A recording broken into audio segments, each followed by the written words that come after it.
ಕಚೇರಿ ಉದ್ಘಾಟನೆ ಮಾಡ್ತಾ ಇದ್ದೀವಿ ಅಂತಂದರೆ ಇವತ್ತಿಂದ ಲೋಕಸಭಾ ಚುನಾವಣೆಗೆ ತಯಾರಿ ಅಧಿಕೃತವಾಗಿ ಶುರುವಾಗಿದೆ ಅಂತ. ಸೊ ಲೋಕಸಭಾ ಚುನಾವಣೆಗೆ ಸಂಬಂಧಪಟ್ಟಂಥ ಎಲ್ಲ ಕಾರ್ಯಚಟುವಟಿಕೆಗಳು ಇಲ್ಲಿಂದ ನಡಿಬೇಕು, ಒಂದು ಕಾರ್ಯಾಲಯದಿಂದ ನಡಿಬೇಕು ಅನ್ನೋದು ಕೇಂದ್ರದ ಆದೇಶ. ಸೊ ಆ ಪ್ರಕಾರ ಎಲ್ಲ ಚಟುವಟಿಕೆಗಳು ಇಲ್ಲಿಂದ ಶುರುವಾಗುತ್ತೆ. ಯಾವ ರೀತಿಯಾಗಿ ಎ ಟು ಝೆಡ್. ಈಗ ವೋಟರ್ ಲಿಸ್ಟನ್ನು ಅಡಿಷನ್ನು ಆಲ್ಟ್ರೇಷನ್ ಮಾಡಲಿಕ್ಕೆ ಇನ್ನೂ ಸಮಯ ಇದೆ. ಫೈನಲ್ ಲಿಸ್ಟ್ ಅನೌನ್ಸ್ ಆಗಿದೆ, ಬಟ್ ಚುನಾವಣೆ 10 ದಿನ ಅನ್ನೋದಕ್ಕಿಂತ ಮೊದಲುವರೆಗೂ ವೋಟರ್ ಲಿಸ್ಟಲ್ಲಿ ಎನ್ರೋಲ್ ಮಾಡಲಿಕ್ಕೆ ಅವಕಾಶ ಇದೆ.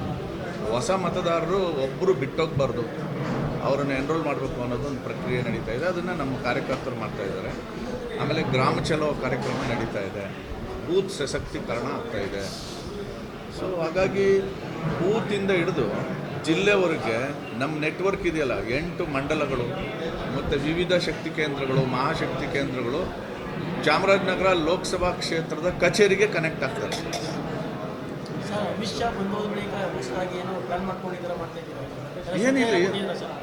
ಏನಿಲ್ಲ ಹಾಗೇನಿಲ್ಲ. 15ನೇ ತಾರೀಕು ಒಳಗಡೆ ಆಫೀಸ್ಗಳನ್ನ ಉದ್ಘಾಟನೆ ಮಾಡಬೇಕು ಅಂತ ಹೇಳಿದರು. ಇವತ್ತು ನಮ್ಮದು ಚಾಮರಾಜನಗರ ಮತ್ತು ಮೈಸೂರಿದು ಆಗ್ತಾಯಿದೆ. ಮೋಸ್ಟ್ಲಿ ನಾಳೆ ಒಳಗಡೆ ಎಲ್ಲನೂ ಮುಗಿದೋಗುತ್ತೆ. ಯಾಕೆಂತಂದರೆ 17ನೇ ತಾರೀಕು ನಾವು ರಾಷ್ಟ್ರೀಯ ಕಾರ್ಯಕಾರಿಣಿ ಡೆಲ್ಲಿನಲ್ಲಿದೆ, ಅಲ್ಲಿ ಹೋಗ್ತಾ ಇದ್ದೀವಿ. ಸೊ ನಾಳೆ ಒಳಗಡೆ ಎಲ್ಲ ಕಚೇರಿಗಳು 28 ಲೋಕಸಭಾ ಕ್ಷೇತ್ರ ಕಚೇರಿಗಳು ಉದ್ಘಾಟನೆ.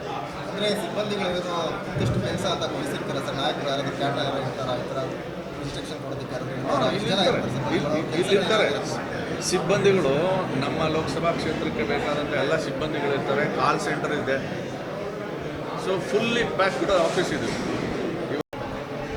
ನನಗೆ ವೈಯಕ್ತಿಕವಾಗಿ ನನಗೆ ಯಾವ ನಿರೀಕ್ಷೆನೂ ಇಲ್ಲ. ಯಾಕೆ ಅಂತಂದರೆ ಇಡೀ ಬಡ್ಜೆಟನ್ನು ಹೇಗಿರ್ಬೋದು ಅನ್ನೋದನ್ನು ನೀವು ರಾಜ್ಯಪಾಲರ ಭಾಷಣ ಮಾಡಿಸಿದಾರಲ್ಲ ಅದರಲ್ಲಿ ಗೊತ್ತಾಗುತ್ತೆ. ಇಡೀ ರಾಜ್ಯಪಾಲರ ಭಾಷಣ ಇರೋದು ಗ್ಯಾರಂಟಿಗಳನ್ನು ಸಕ್ಸಸ್ಫುಲ್ಲಾಗಿ ನಡೆಸಬೇಕು. ಹಾಗಾಗಿ next budget full fledged budget ಆಗಿರೋದ್ರಿಂದ 56,000 ಕೋಟಿ ಬೇಕಾಗುತ್ತೆ ಗ್ಯಾರಂಟಿಗಳಿಗೆ ಅಂತ ಹೇಳ್ತಾ ಇದ್ದಾರಲ್ಲ, ಅದಕ್ಕೆ ಹಣಕಾಸನ್ನು ಸಂಗ್ರಹ ಮಾಡಿಕೊಳ್ಳೋ ತರಾತುರಿನಲ್ಲಿ ಇದ್ದಾರೆ.